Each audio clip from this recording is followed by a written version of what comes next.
अस्सलामुअलैकुम वरहमतुल्लाहि वबरकातुहू। आज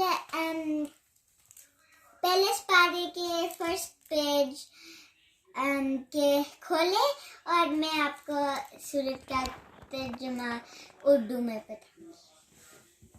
ठीक है। अऊज़ु बिल्लाहि मिनश शैतानिर रजीम का मतलब होता है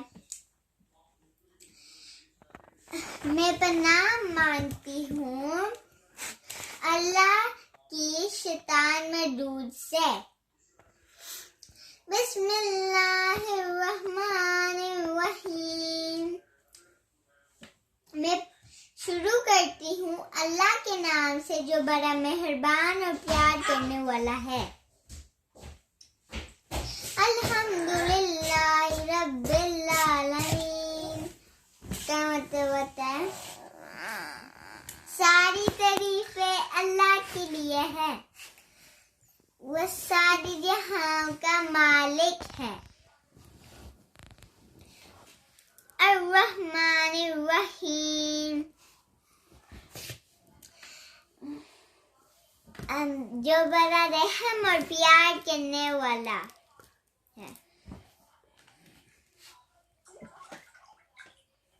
मालिक यौमिद्दीन का मतलब होता है मालिक है डे ऑफ जजमेंट का। इय्याका नअबुदु व इय्याका नस्तईन का मतलब होता है हम तेरी इबादत करते हैं और हम तुझसे ही मांगते हैं, मदद मांगते हैं।